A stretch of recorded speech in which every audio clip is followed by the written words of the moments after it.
Hello Thrive Nation, very honored to interview South Africa's top neuroscientist and neurosurgeon from TMA. He's going to introduce himself, but it's a real privilege because he's been working in neuro-linguistic programming, psychoneuro-immunology, and he's really pioneered in the space, I think from the 90s. Welcome to the show, Dr. Ian Weinberg. Thank you. Cool. Tell us a little bit about the background on the company, what you've been doing, how long you've been going for. So I pioneered what's called applied psychoneuro-immunology. It's a long word, P&I, we refer to it. And it's essentially the scientific study of the effects of mind states on immune function. Originally it was very much a research topic. They showed, in fact, that mind states have a direct effect on immune function, and immune function is critical. It protects us against infections, and it protects us against tumor formation and spread. Wow. And so obviously if you in any way undermine your immune function, you lay yourself open, you become vulnerable to tumors, infections, or both. And so it became pretty clear that we had to incorporate this thing called consciousness, which is based on the neurosciences, which is my area of expertise. Except in this situation, it was the interface between the neurosciences supporting consciousness and the interface with the chemistry of the immune system, hence psychoneuro-immunology. And so I pioneered the incorporation of the principles of P&I into clinical medicine, in this case neurosurgery. And so it became a supplement to the management of tumors. Obviously you need an enhanced immune system. We can remove the tumors, we can irradiate the tumors, but ultimately we need an optimized immune system to maintain the immune surveillance and management. Fantastic. But now how did you go from neurosurgeon to neuroscience and using P&I? Because that's quite a huge leap. So really at the end of the day, it's all about the subject called consciousness. So I've always been passionate about this concept of consciousness. At the neurosurgical or neuroscientific level, consciousness is very much the clinical description of consciousness. It's being conscious, it's being able to perceive the environment, to move in the environment, to reason within the environment. These are all classical neuroscientific functions, which is where I started and which is really my foundation. But found in fact that consciousness had more influence than just being a manifestation of this neurophysiology that's taking place between our ears. It also has an influence on immune function, and for that matter, and many other functions. And so it became important to expand this model of consciousness. It was still based on the neurosciences, but now moved into the body, as it were, into the immune system control. And so we moved, or I moved, and hopefully those who subscribe to the same concept, moved from a pure mechanistic biomedical model into a biopsychosocial model. In other words, now we're talking about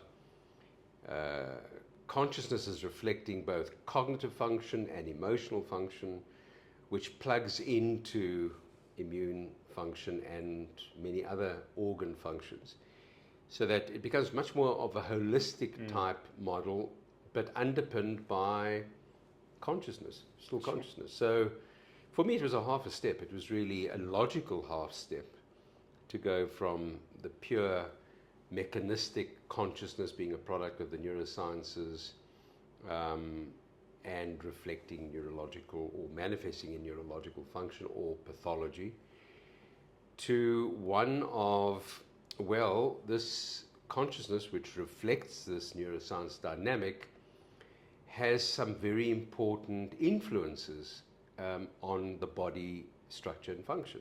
Sure. So, fantastic. Yeah, it was a very important step. But I mean, you've been a neurosurgeon almost 40 years. You've been doing this, P&I and neuroplasticity, neurogenesis, all this work now probably for about 30 years. Yeah. Okay. Yeah. But tell us an incredible story, like a male, patient or client that basically adopted the neuroplasticity and neurogenesis and the PNI, and it just blew you away. And then possibly a story of a female, just so that the listeners can hear something incredible, because for a lot of people that are neurosurgeons, this is like, it's a step, half a step for you, but it's kilometers for others, you know, Sure. and they're not willing to go down that road. Yeah. So give us 2 stories for the listeners. Okay, so the one is a classical one. I mean, this one has been on TV. It was on Carte Blanche in the earlier days, and it actually put us on the map. It didn't put the model on the map, because ultimately I developed an application. It can be a very complicated subject, and unless you have an application to package everything and to create a platform which the patient can understand and lock into, and that we can use to work between us, because otherwise it becomes a very esoteric, abstract concept. So we needed a very, very workable platform, which I developed in the early 90s, which became known as the triangles model. And then all its applications, and hence it became known as the triangles model applications, and the name of the company is the TMA. So that's really how that all happened. And so in the early days of the TMA, I had a patient who was referred to be my neurologist in this clinic with severe headaches. She was in her 40s and had been an editor of a magazine, traveling magazine, developed these severe headaches, and was referred to me. And to put it in a nutshell, she had had a malignant melanoma skin nodule which had been removed, and assured that it had been totally removed, and unfortunately with melanoma we're never sure.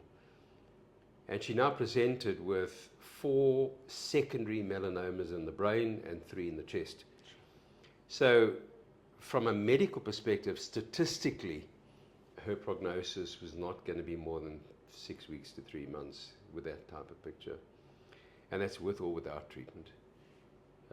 Melanomas in the brain are not really receptive to radiation nor to chemotherapy, because the drugs don't cross what's called the blood-brain barrier. It's a barrier that's between the blood vessels and the neuronal cell, the brain cells. And so what I did was I could access the biggest one, which was near the front. So she underwent brain surgery, craniotomy, brain surgery, and I removed the front tumor.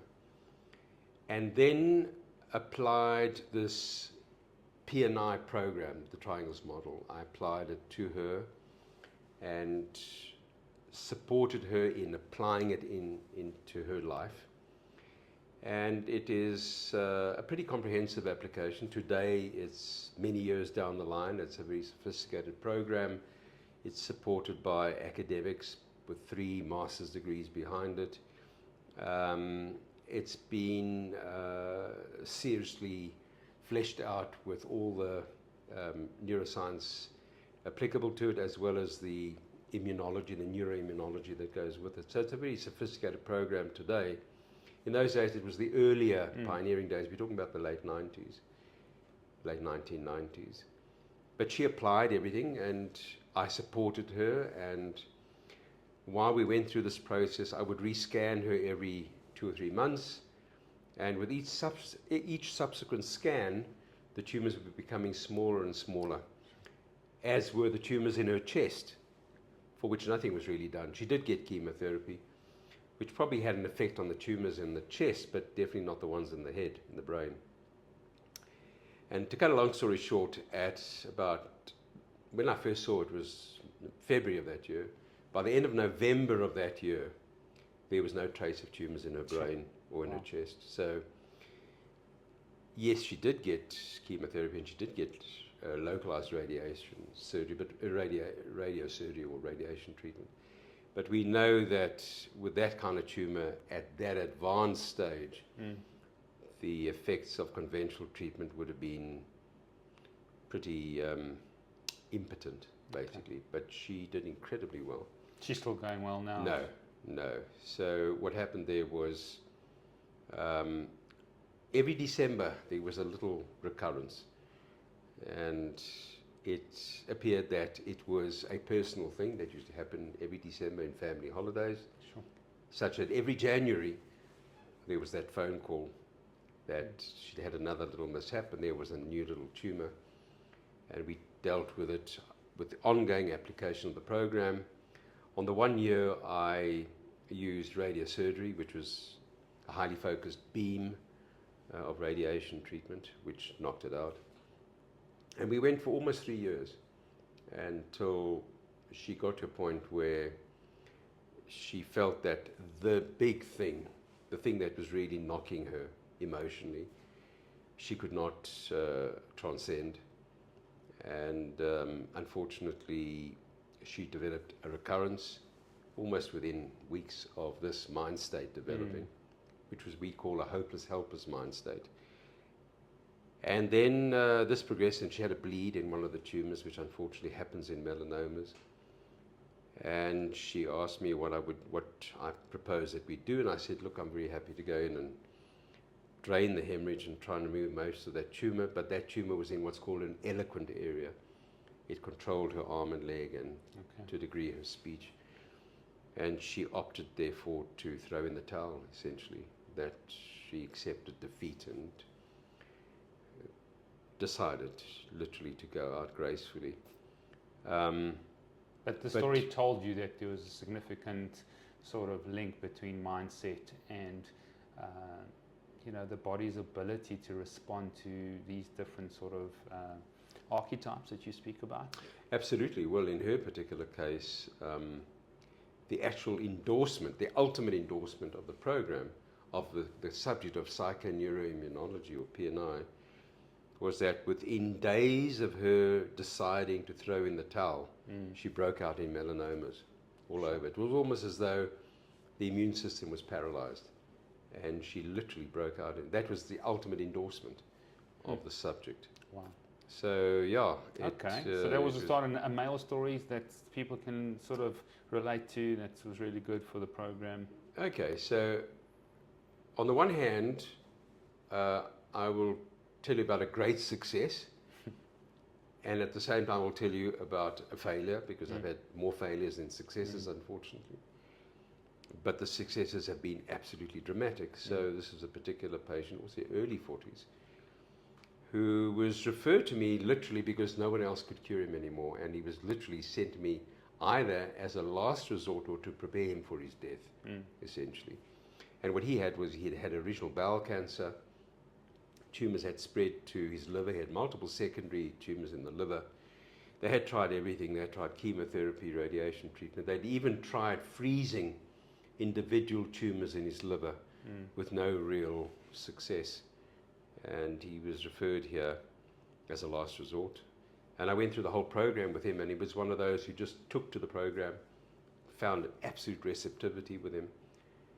And my problem is I just don't have time to do all the follow-ups that I should on all the patients. And I did a big session, about 2 to 3 hour session with him about the program and how to apply the program, and then lost him to follow-up and never knew what happened. And about 4 years later, my receptionist told me that there's a patient here that just wants to say hello. He doesn't have an appointment. He's not really here to see me. He just wanted to say hi. And I said, yeah, sure.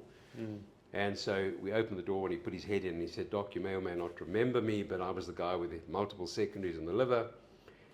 I just want to tell you that I applied your program not only to myself, but to my family and to my business. In fact, created my new business based on the principles, because this particular program has an application to personal, clinical, and to the corporate environment. And he had actually applied it to all 3 areas. And at 4 years, he had just been for his scan, and he was absolutely clear of all tumors. Sure. So that was an incredibly dramatic story, an amazing now, how story. do you explain this to your colleagues, and how do you explain this? Well, I tell them, but in fact, they, unfortunately, people are still locked into that mechanistic biomedical model. And for years, I've been at it, and they acknowledge that it exists and that the pathways are acceptable, scientifically validated pathways, but they still have great difficulty in transcending that mechanistic biomedical model into this biopsychosocial PMI But why model. is that? Why is it that they're so reticent to even consider, refer, research, apply, even just like take an experiment, take an N of 1 and say, listen, let's do this and let's tap into the quantum field. Let's tap into how we can change things outside of this sort of Western thinking. Yeah. It's difficult to say. I think that there's an intrinsic bias, and that intrinsic bias is very much fear-based. It's fear of the unknown, fear of stepping out of a mold, and they will stay with the herd. And there's this almost this cartoon image of your doctor on the outside, this sort of imposing figure in the white coat, and you open up the coat and there is this little scared little kid worried about everything, about all potential dangers, and that's really what it is. It's about fear. It's about fear of failure, fear of the unknown, fear of having to face retribution, and the need then to be within the enclave. And also to be seen, the fear of being seen to be different. Now, unfortunately, in the medical profession, that's a big problem because it can compromise your standing. And if it compromises your standing, it can compromise your tenure and your career path. It can compromise funding for research.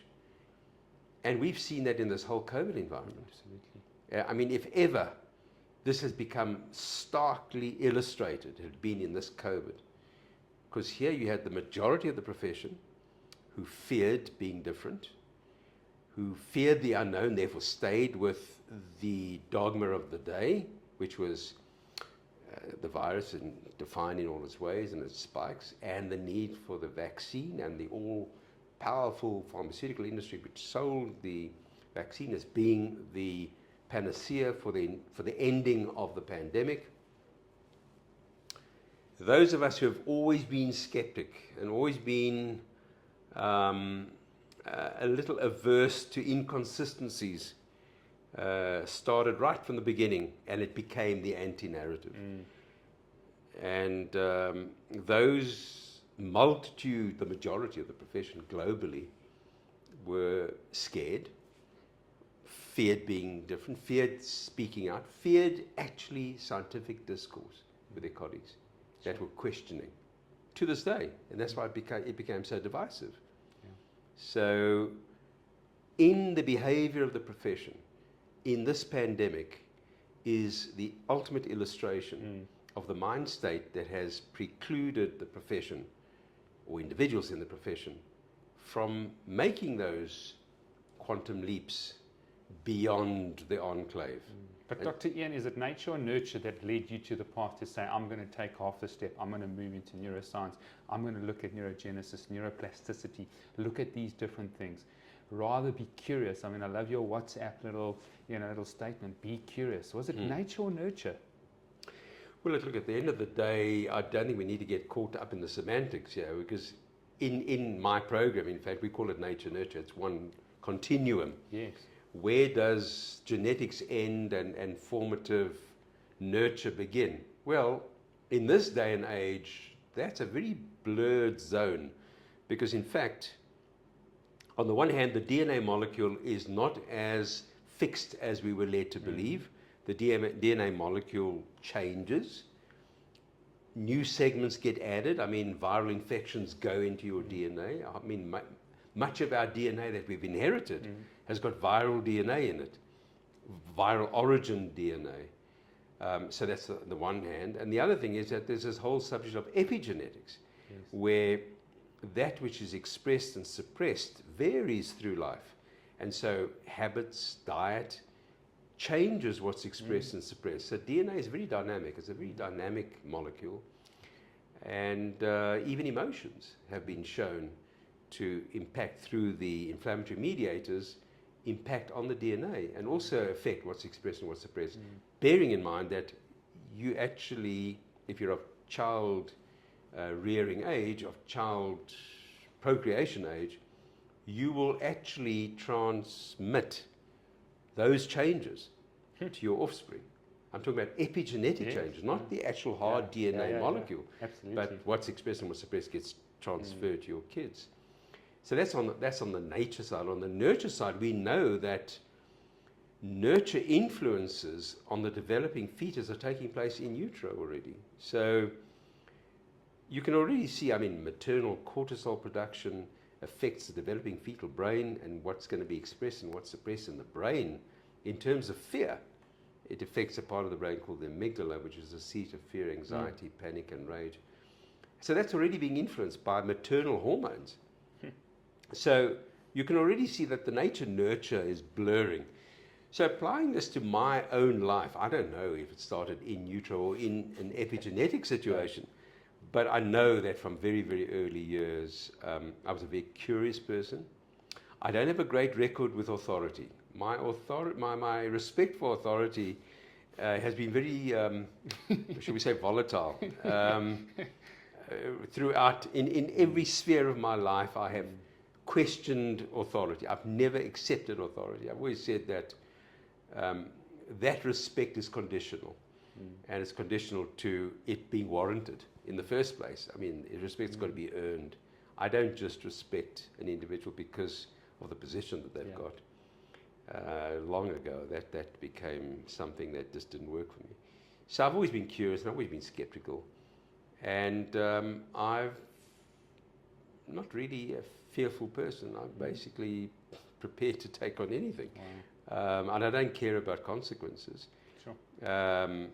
It did happen that when I did my earliest research on psychoneuro-immunology, which is another whole story, I worked with a former Hell's Angel Standard 7 school leaver who was an absolute genius.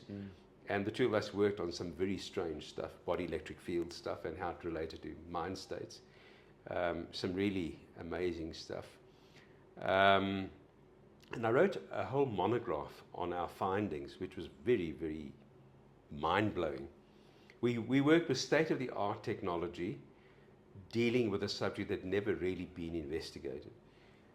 And I wrote a monograph, and I was then already a mid-range registrar. So I was in my second or third year registrar year. And I went to the professor of physiology, and I presented him with my monograph and asked him if he would just review it and tell me what I should do with it. And a week later we met, and he pushed it across his desk as though it was contaminated. And he said, if I were you, I would lock this away if you value the future of your career. Wow. So that was the response I got from the medical profession. So I then decided that what I would do is I would follow the neurosurgical line, become a consultant neurosurgeon, establish myself, become more senior, and then I would expose this other P&I side. Very prudent. And that's what I did. Yeah, that's wise. And behold, the enemy was within. It was too late. So they can't, the so-called violations in NLP, which is one of the tools that I use in P&I. So without getting too caught up in neuro-linguistic programming, I use as a modality in psychoneuro-immunology to do the brain bit. But maybe define those terms, because I don't think the listeners... Excuse me, no, I'm fine. Thanks. Neurosurgeons also choke from time to time. Psychoneuro-immunology is the scientific study of the influences of mind states, which is cognitive and emotional states, through the neurological and endocrine pathways to the immune system. Okay, so that's psychoneuro-immunology. NLP is a modality which was based on behavioral therapy, developed many, many years ago. I believe it may be in the late 70s. And what that is a modality which addresses the most mechanistic neurological activity. So it is linear, logical. If you want to go from A to B, what do you need to go from A to B? What do you need to go from A to B? And how will you know that you're progressing appropriately from A to B. That's essentially what NLP is in its most fundamental form. And since I wasn't a psychologist or a psychiatrist, I needed some modality to address the neurosciences. And I found that NLP as a modality was the most appropriate for addressing this complicated neuroscience dynamic. Okay. So that was what NLP was. So I did a prolonged course in NLP with one of the pioneers of NLP in this country. His name was Armand Kruger. Sadly died last year. He was he was a mentor. He really was a mentor. And we continued to connect for many years after I did that course. And we had many debates about the applications using the NLP that he was still using in the psychological environment, and the PNI that I was using now, based on a lot of the NLP principles. So that's really how the two come together. Yep. So Bruce Lipton was on the show, and we had wrote The Biology of Belief, incredible book, and spoke about epigenetics. And in his career, he's saying at least all diseases are 80% epigenetic in their origin and 20% genetic, with that sort of genetic model. Some guys are saying 90% now.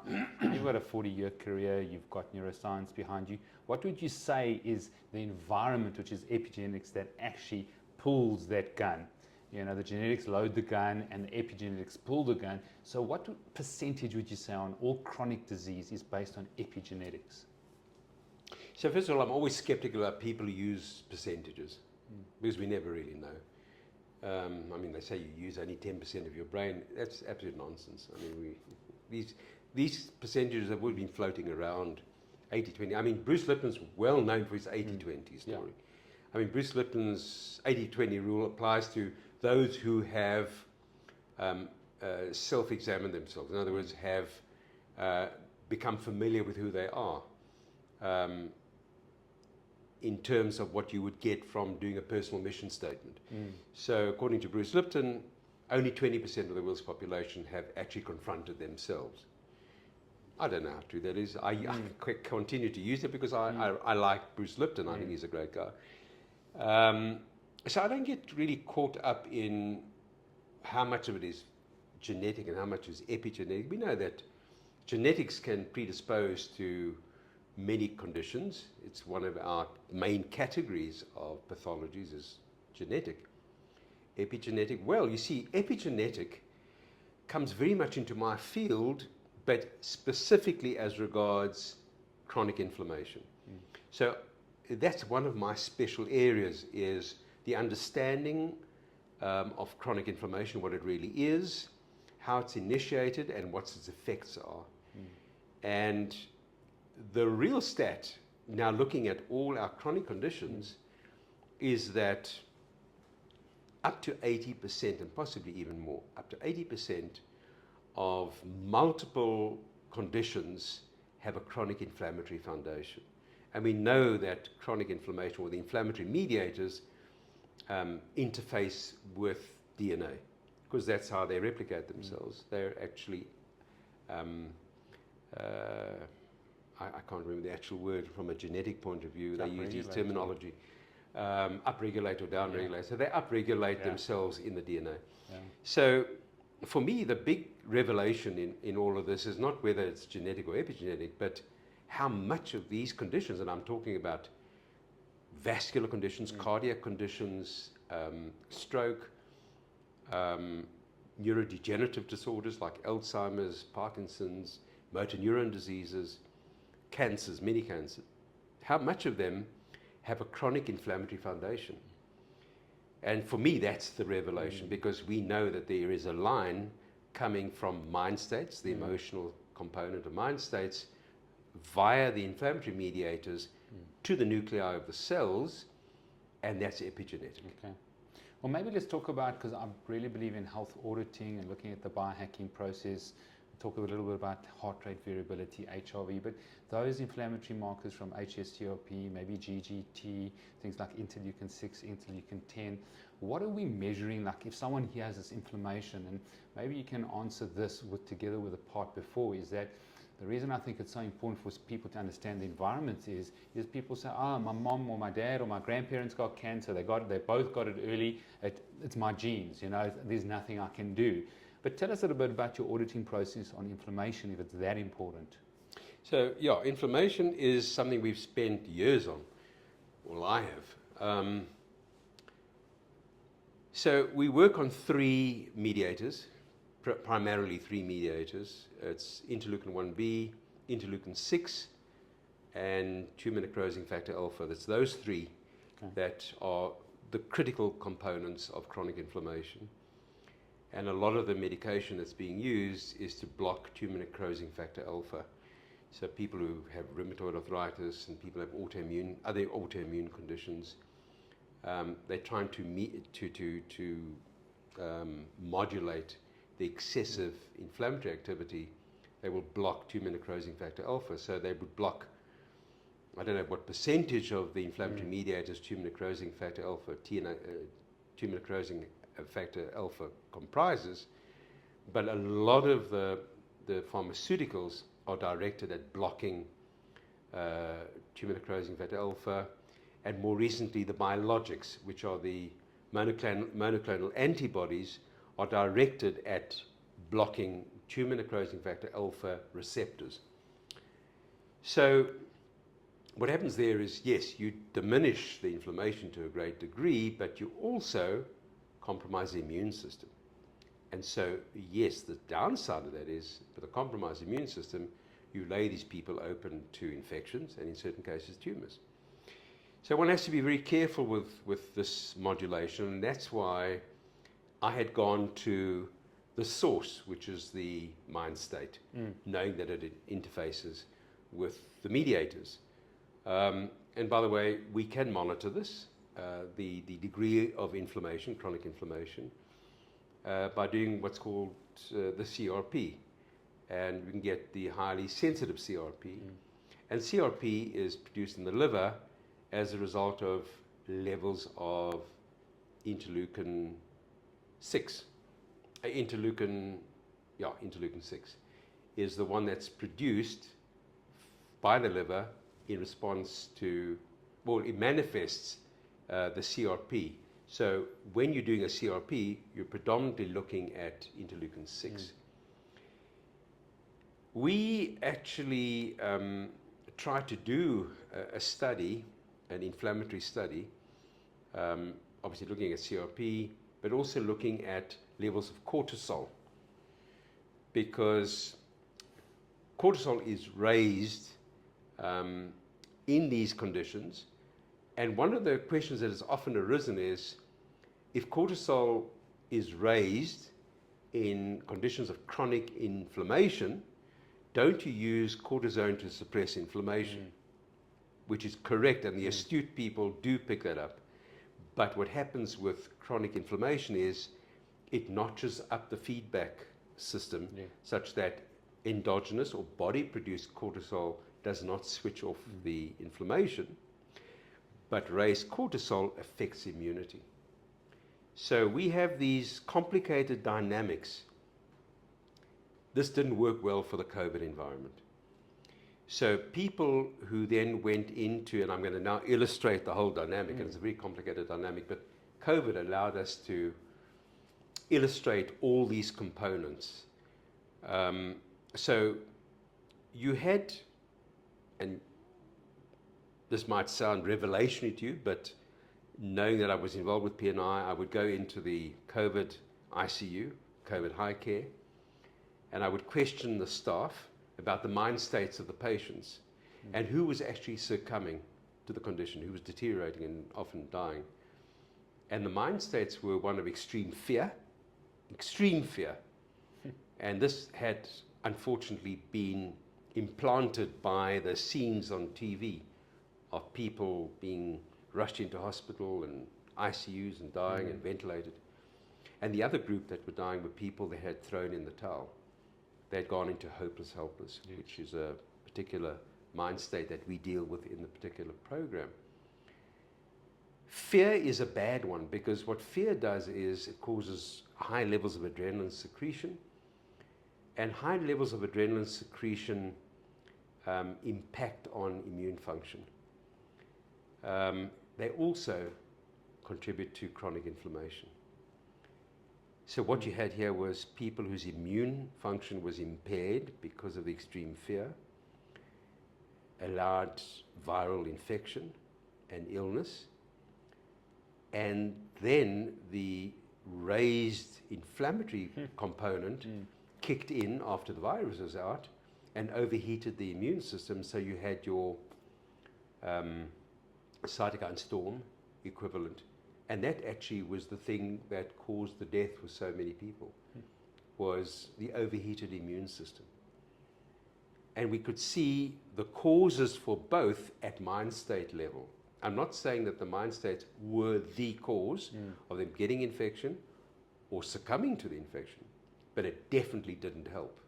If anything, it aggravated the situation. Sure, that's powerful. Yep. So tell us a bit about the TMA model. I think that's important. That maybe briefly on the archetypes. I don't want to go into too much, but maybe you can even ask me a few questions. You know, in 23 years of practice, I've never missed a day's work to sickness or ill health at all. Haven't had Western medicine in 25 years.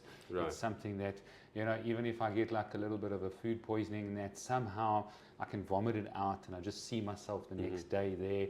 But maybe just sort of, you know, unpack that for us so that the listener can hear. Well, the archetypes were required. They're the foundation of the triangles model.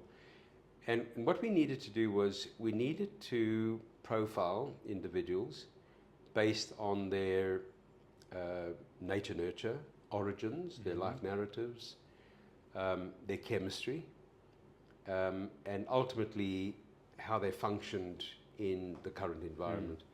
And so we came up with 3 archetypes, and ultimately we mix and match because you don't have a pure archetype, you have components of archetypes.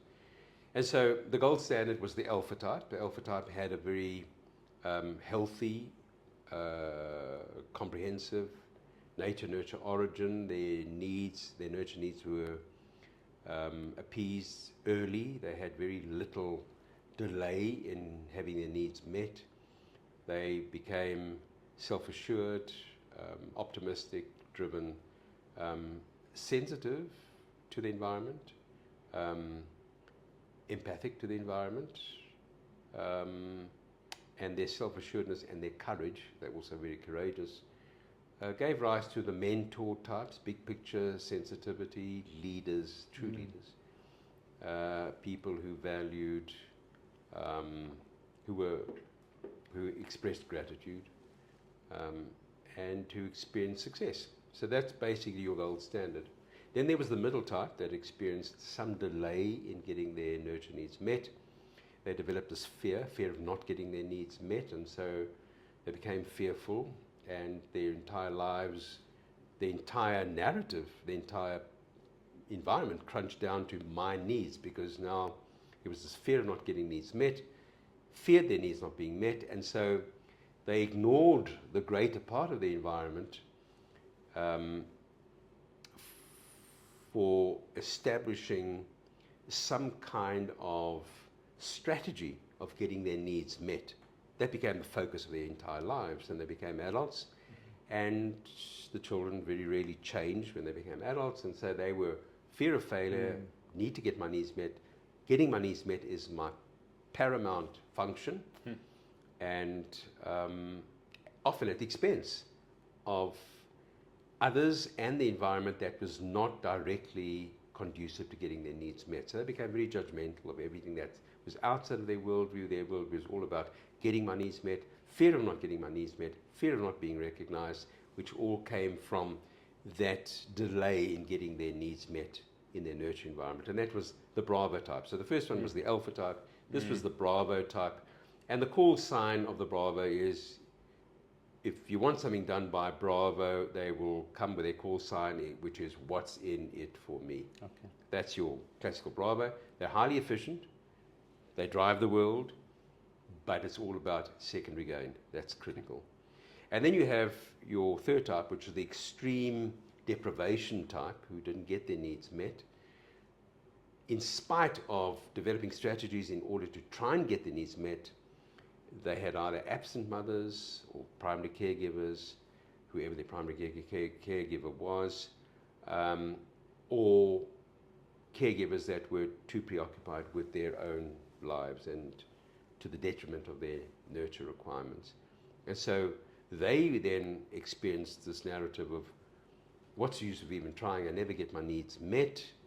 I'm not that important to get my needs met. Other people are more important than me. I'm born to serve the needs of others. This is the kind of narrative that developed. And they were then prone to hopeless, helpless. What's the use of even trying? I never get my needs met. Interestingly, this particular archetype resulted in individuals, because they never got their needs met and because they needed to get some kind of gratification, went walkabouts. In other words, they needed to do things to derive some kind of gratification. And so they became good at things like drawing or musical instruments or the environment, and grew up to be highly talented individuals. So most of the talented people came from this high deprivation environment, but with very low self-esteem. So they never recognized their own talents, which is a great sadness, because amongst them, and I've had many, many patients, this is the Charlie type, amongst the Charlie type have been some of the greatest talents, but they never recognize their own, and they genuinely don't recognize their own talents. Wow. They almost need to be mentored into recognizing their true attributes. So those are the three archetypes, and that forms the spectrum. And then we have Alpha Bravo types.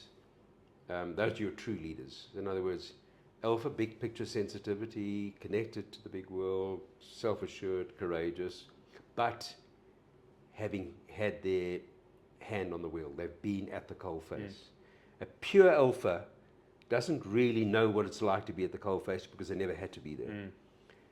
Then you get your Bravo, which is very much what's in it for me, hands-on, built for success, fear of not getting success. That's your Bravo. Then you get your Bravo Charlie, which is lower self-esteem, still at the coalface, but with lots of self-esteem issues, self-efficacy issues. And then you get your pure Charlie, who has a low self-esteem, doesn't see the point in trying because they don't experience any personal gratification, don't even see the value of their own talents. And that's essentially your spectrum. So there's a test online that I saw. Yeah. The website's neuronostic.com. Yes. And you have facilitators that facilitate this in business and in corporates that are trained up, that help people with the insights of obviously the success. Yeah. So it's the diagnostic. It's our online diagnostic. It's developed over more than 20 years of data. It profiles individuals in terms of all the unquantifiables. It quantifies all the unquantifiables, like personal gratification in my work and in my personal environment, self-esteem, self-efficacy, resilience, self-worth, value contribution. All these things are quantified now. The whole diagnostic is quantified. The diagnostic can be compared with that same person at a later date, possibly after intervention, to see if they've moved forward or not, or gone backwards. That's all automated.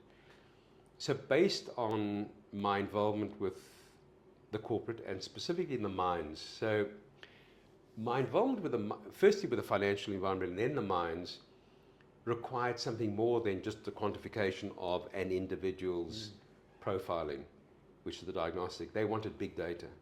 So they wanted collective information of a work unit, a division, the entire company. And so I had to develop big data. So took the stats to the nth degree. So today, all those parameters that I've mentioned are measured, but also the efficacy of the work unit is measured. You know, what is the efficacy of this work unit? Therefore, we can work out its prognosis because we've got a spectrum of these indices. We call them the indices.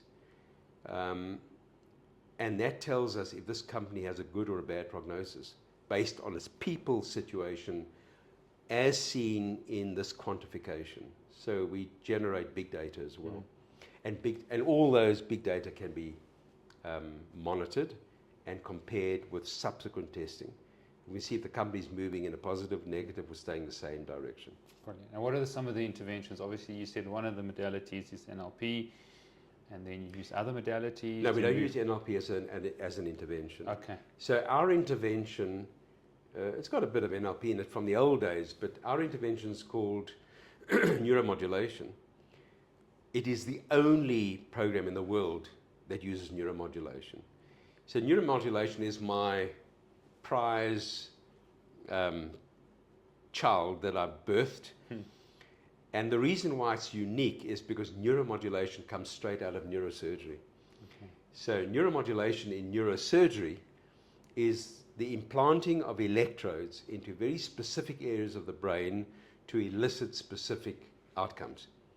So we can tweak certain parts of the brain and stimulate it to produce certain chemistry and certain neurophysiology. The very same concept is applied in my TMA program, where we target certain areas of the brain, knowing what those areas do and know what the chemistry is that they produce for the effects that we require in certain individuals. So after they've been profiled, Yes. we know what their chemical profile is, what their neuropsychological profile is. In fact, it's neuropsychological chemical profile. Are you talking about neurotransmitters, the dopamine, the serotonin? So we target certain areas to stimulate those particular neurotransmitters. That's exactly what we're doing. That's why it's called neuromodulation. So it's neuromodulation coaching, which is very, very specific. And it's very targeted to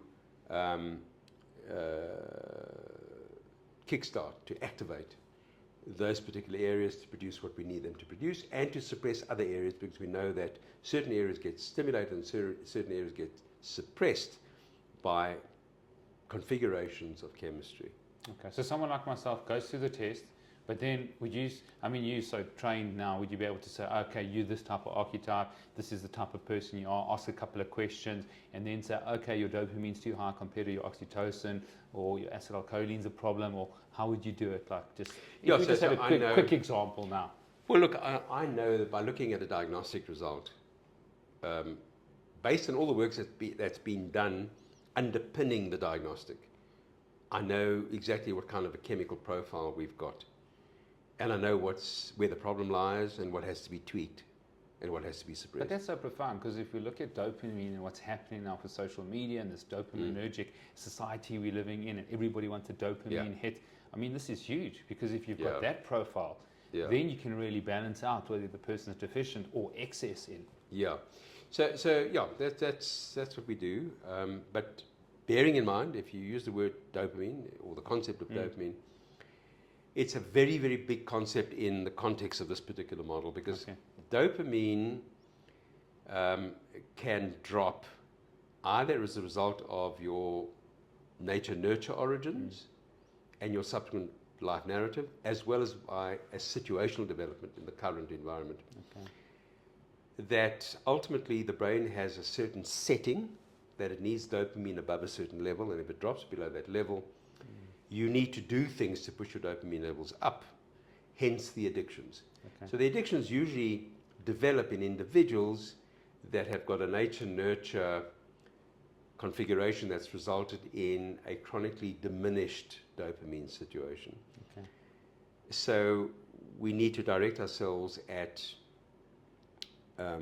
activating areas or activities, or both, that will push up dopamine and sustain dopamine levels. And here we come up against the pharmaceuticals. Yeah. So that's a major area. And one thing I'll say, which my colleagues are very reticent to acknowledge, and which is real because I've done all the research, and that is that in this environment, everyone's trying to push up serotonin, because serotonin has become associated with so-called happiness or anti-depression. Yeah, which there's a recent paper that just came out showing now that it's not even related. So we could have told you that 15 years ago. So basically, it works well. It may work well as an anxiolytic, in other words, to diminish anxiety. But in terms of making people less depressed, you have to ask yourself, well, it's supposedly making people happy. The big question, of course, is what is happiness? And if you and to get to happiness, you need to know what is unhappiness. Yeah. So none of this has actually been properly addressed. And the effects of the SSRIs in terms of making people, well, we can't even talk about happiness because it hasn't been defined, let's say less depressed, and nor has depression been adequately defined. I mean, the DSM description 12, of depression is just off the charts. I mean, it really just gave it a code so it become legitimate for coding, for medical aid payments, and a whole host of drugs that go with it. So really, that's what it's about. But we know that in many cases, it averages out to an effectiveness of antidepressant of about 50 to 60% improvement. But bearing in mind that the placebo effect, which is another core area in my particular program, is about 40 to 50%. Okay. So take your pick. The jury's out. Fascinating. But what I wanted to say was that serotonin and dopamine have an inverse relationship. So if you push up serotonin, you're going to start knocking down dopamine. And this is very important because at the end of the day, you need to ask yourself, what do you need more of? Because if you're not going to knock down your dopamine, you're going to become very ineffectual and you're going to tend towards helplessness. Yes, it'll be anxiolytic, so you won't be that anxious, but you will not be that effective either. Because it's also a motivating hormone or neurotransmitter more than only the reward or pleasure. Sure. Well, curiosity is dopamine. Yeah. So if you're going to knock curiosity Yeah. and knock gratification, is it worth just improving your anxiety and losing those critical functions? Yeah. So there is this problem, and we're coming up against it. In fact, in a funny way, this very biased profession of mine might deny that this inverse relationship exists, yet they're very careful not to give SSRIs to extreme Parkinsonian patients. They desperately need their dopamine, although it's a slightly different dopamine. There's 3 different types of dopamine. But still, you don't want to knock their dopamine because they've already got too little of it. Yeah. So, we come up against, well, I come up against it and I can handle it because I'm in the neuroscience environment.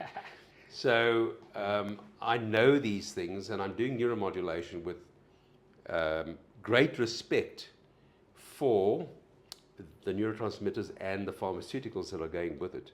Okay. So we need to balance that whole story out. Brilliant. Yeah. What about things like we use at Made to Thrive? We've got coaches and consultants online and in person that use heart rate variability. This is one that goes on your finger. Yes. You know, that's important. The sympathetic nervous system, the parasympathetic nervous system. Does this play a role in people sort of measuring a very sort of rough sort of estimate of where they are stressed? You know, using meditation, mindfulness, breath work. Is that something of the future where people are going to be able to sort of self-audit and then intervene? Look, I think it's overrated. I think that basically we're looking at sympathetic versus parasympathetic.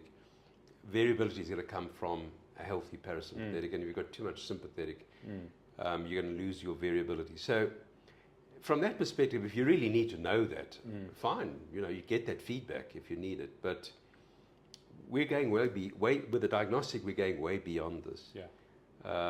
We're getting to the root of the problem.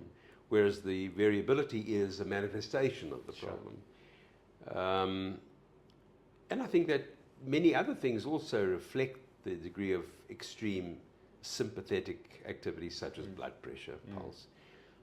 I mean, the basics tell us the story. As well. So I think heart rate variability may be a little overdone. I think it's just another reflection. It's a sign of chemistry going on, and it's just a bit of feedback. So I wouldn't sort of make it an end in itself as such. Of course. I mean, it's just a tool there, but it's there's a lot of work going on, and I myself have done a lot of work on the vagus nerve, which is parasympathetic. Yeah. I've done vagal nerve stimulation. I think it's a very, very useful concept. I have used vagal nerve stimulation in neuromodulation coaching. I don't know if it yet to see all the figures to see if it made a difference, because vagal stimulation per se diminishes the inflammatory mediators, Yes. which is very important, and it does many other things as well. There are people that have locked onto it as being an antidepressive type thing, and so they put a little pigtail electrode on directly onto the through open surgery, put on a pigtail electrode onto the vagus nerve and put a pacemaker onto it. I think, well, I'd like to see the results. I'm not convinced. I wasn't convinced. It's also used as an anti-epileptic. There it has been beneficial. So that component has definitely been beneficial. As an anti-epileptic, you require a lot less medication. And then there was the inflammatory mediators, diminishing the inflammatory mediators. And what we're saying here is that parasympathetic stimulation or healthy parasympathetic function tends to diminish inflammatory mediators, while excessive sympathetic, as we've already seen, high adrenaline, causes a chronic inflammatory milieu. Yeah, we've just used this with people with breath work, looking after their sleep hygiene, realizing, listen, if I have a better night's sleep, I do a morning readiness test, it looks better. It's just a feedback mechanism to make people aware. Sure. I think that from that point of view, it has a place. There's no doubt. It has a place. I think many things have a place, but at the end of the day, we need to have a comprehensive, integrated picture. Yes. A person needs an integrated self-image, an integrated subjective view of themselves. I mean, that sounds like a contradiction in terms, because if you're subjective, are you going to have an objective view of yourself? Which is another whole discussion in itself. And in fact, by the way, the triangles model in itself is designed to move you out of your subjectivity. It's an external audit almost, isn't it? It's exactly right. So we actually, and the diagnostic and the personal mission statement, we have another tool online, which is called eModulate. eModulate actually is a very, very, if I may say so myself, a very, very useful little tool. And what it is it's an online auto-coaching template, which takes you through smart pages. So depending on your answers, it's going to bring up new pages. Wow. And you're basically going to be familiarized with yourself. And there's going to be little bits of advice and guidance as you go along, and it will also generate a personal mission statement. Okay. So we use that as a supplement to the diagnostic. Brilliant. In fact, more programming went into eModulate than went into the online diagnostic. Cool. So yeah, we've got these tools that we use and that we make available to the coaches. So we may not have emphasized it, but I train coaches to become versed in neuromodulation, and they become accredited in neuromodulation and then can purchase and interpret the online diagnostic for their own clients. Okay. So Brilliant. that's another component of the entire TMA. Let's talk about psychedelics. There seems to be a big change in terms of neurogenesis, neuroplasticity. Your view on a lot of the work that's done at Johns Hopkins is, quite a few studies out there. Is it a future? Is it going to be legalized in this country? Things like psilocybin and those sorts. I think that there is a big place for it. I think it's still very much in the research phase. It's got to be guided. Obviously, you have to bear in mind that all the psychedelics mess with intrinsic brain modulation. So, as we know, on the LSD side and also in the psilocybin at high doses, you're going to get breakdown in insulation between your sensory association areas. That if a person has a highly activated amygdala, which is the seat of fear, anxiety, panic, and rage, you're going to release it from modulation, which can be very damaging. So that we need to be available. It needs to be guided. There's no doubt it needs to be guided, and the doses need to be slowly increased, in that you need to harness sense-making structures before you open up the can completely, because then it's going to become counterproductive. So if you take a fear-ridden individual with an overactivated amygdala and break down all the modulating barriers, you're going to have, I think in the old days we used to call it a bummer. You used to have a bummer, I mean in the old dope days. That's what you're going to have. And it's going to be very counterproductive, because if you unleash fear, first of all, it's going to escalate, because if you've broken down your modulation, you've now released your sensory areas without modulation. So they're going to start seeing some really weird things. And if they're fear-based, this is going to be an entirely counterproductive exercise. So you need to have small, that's why microdosing, I think, is the correct word. It has to be guided. You need to know exactly what the effects are. You know that it's going to break down insulation, it's going to affect modulation.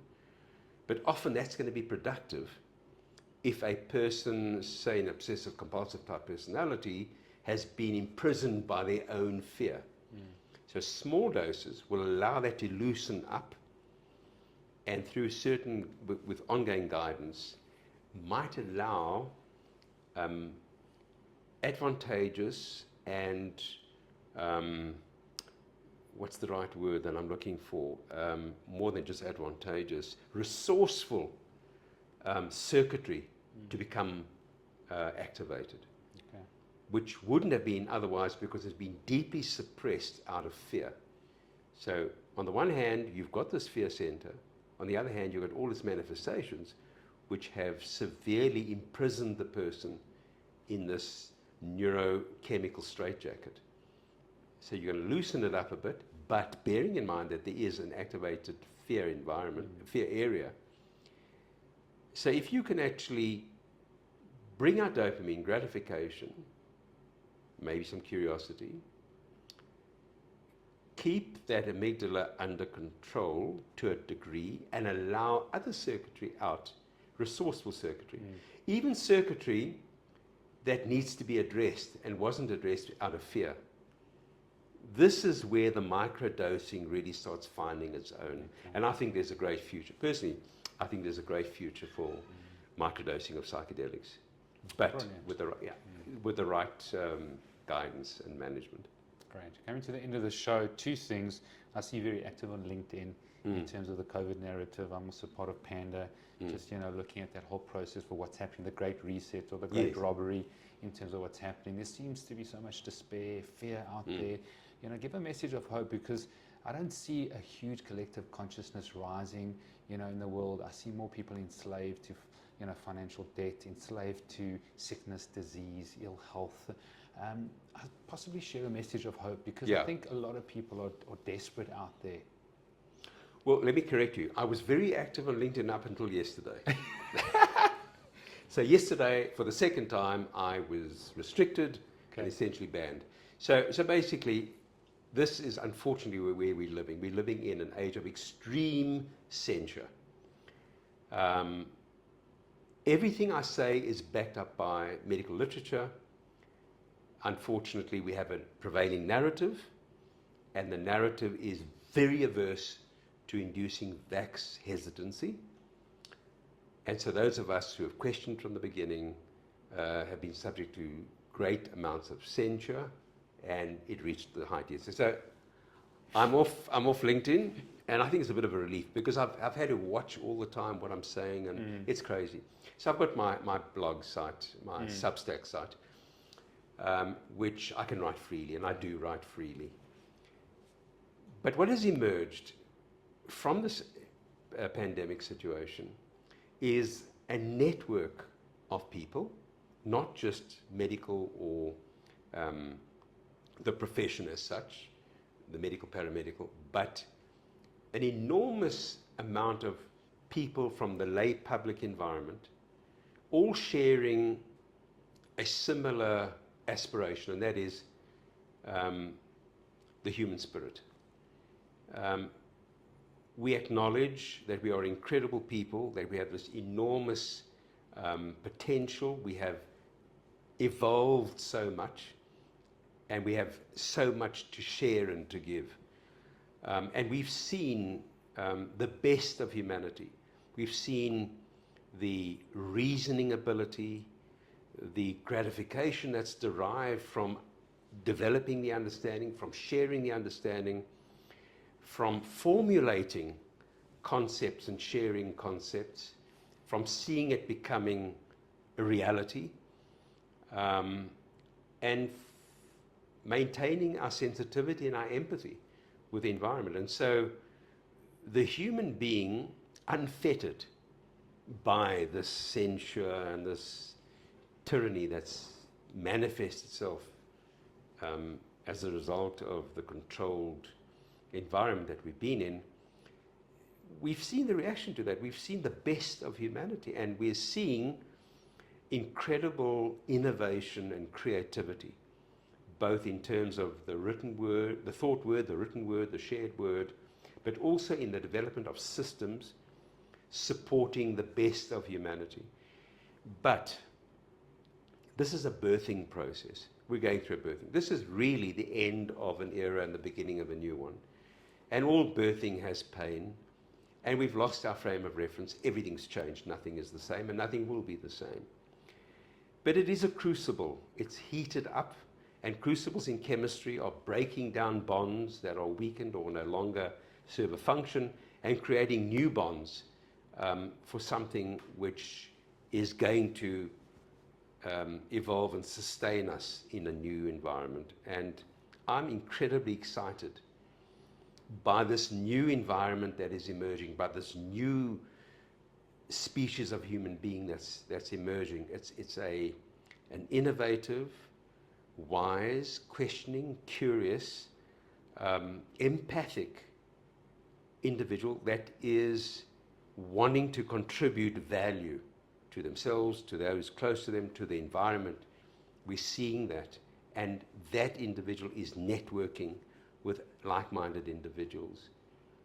We've got a great new evolution on the go. But there is the pain of losing that frame of reference. But we shouldn't hold on to that which has died. Otherwise, you're going to die with it. We need to see the light shining in this new environment, and I'm seeing it, and I'm hearing it, and I'm sharing it with many. It's a brave new world. It's going to be a very new world. It's going to carry the best of this old world into a very new dispensation. There's going to be birth pains, and we're seeing birth pains all the time, but it's going to be worth it. It's going to be worth it. The future for Dr. Ian Weinberg, what's next? I mean, you've obviously been working as a neurosurgeon for 39 years. Are you going to carry on with neuromodulation? Is there going to be further diagnostics? Are you going to be working in the corporates, or what do you have planned for the next 10 years? So, several things. So the program continues. I continue to train new coaches. I continue to do the corporate work, supporting my coaches in their environments whenever I'm called upon. I continue to use it in the clinical environment when required. A lot of it's online, and so that's thanks to COVID and the COVID lockdown and all that. A lot of it went online, so a lot of it's happening online, which freed me up quite a bit. And this is going to sound strange after a full cycle, I'm going back into neuroscience research. So I've got a program set up, and I'm most likely going to do a master's in neuroanatomy. Okay. So I'm going back into neuroanatomy. My areas of interest in the brain are the amygdala and the hippocampus. The amygdala being the seat of fear, anxiety, panic, and rage, and the hippocampus being the area of short-term memory, contextual memory, and why these two areas are so unique in the brain is that these are the only two areas in the brain proper, other than the olfactory lobe, but in the brain proper, that have their own stem cells, and they can recreate themselves. So we can see fluctuations in the volumes of the hippocampus and the amygdala relative to each other because they actually interface with each other. So for me, this is a fascinating area of the world. And so I'm probably going towards a master's in the study of the hippocampus amygdala based on MRI studies, which I've already started. So there's that. And then ultimately I'm going to teach. I'll do a lot more teaching. This is obviously going to be a whole new dimension, so I will continue to teach the program, but there may well be, depending on the outcome of this research, there may well be a whole new application, almost entirely centered on the anatomy and physiology of the amygdala and the hippocampus. Brilliant. So I'll probably be lecturing in neuroanatomy. Isn't that strange? That's incredible. So I think that's probably the logical evolution from neuroscience and neurosurgery. Brilliant. Okay, so if you worked me out, what archetype am I? You're an alpha Bravo. Alpha Bravo, there we go. Okay, put the links, where can people connect with you, do the test, website, and your Substack, exactly. Yeah, sure. So my website, the very busy website, so it's both houses all our products, and also it's a working site for all our coaches, call them neuromodulators, is www.neurognostic.com. Brilliant. Good. Neurognostics. Yeah, Neurognostic. Neurognostic. Yeah, I think so. Neurognostic.com. And my Substack, which is where all my activism and my anti-narrative is taking place, is Ian Weinberg, lowercasing, one word, ianweinberg.substack.com. And that's where all my stuff is happening. Well, I declare favor and blessing over you that you'd live out your calling and your purpose. It's wonderful. You're an inspiration to many, many people. I just think of my son who's done a lot of these personality tests, a lot of these archetypes. I think he's going to go through the program. He's 18 years old, studying at Henley. I think we need the new generation coming through with skills early on so that they can become coaches, facilitators of transformation. Your last tip, your last piece of advice, if someone wants transformation in their life and they want to move from some place to the next, where should they start? What tip have you got for them to start doing right now? Well, right now, I'd say do one of the online programs. You know, as simple as that. I mean, I would do, there's two big ones online. The one is for the lay public and the other is for professionals. Okay. So I would do, you can read up all of them. It's, I think it's called Expanding Consciousness or one of those. So the they can always email me, but the non-professional one. Okay.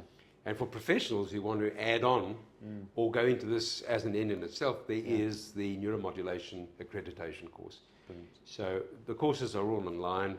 How long is that accreditation course? Do we get a lot of medical professionals that listen to the podcast? So medical professionals who want to do it for CPD accreditation have to go through our sister company. Okay. So we don't do the actual CPD accreditation. We provide the entire substrate. Okay. And that goes through Clinical Solutions, which is a separate company. Clinical Solutions then moves them into our program. Okay. For the professionals who want to do it for their own peace of mind and for themselves, they go online and they will do the neuromodulation accreditation course entirely online, followed by 10 case studies, followed by an examination. So that's all online. Thank you, Dr. Ian Weinberg. Wish you all the best. Pleasure. Thank you. Cool.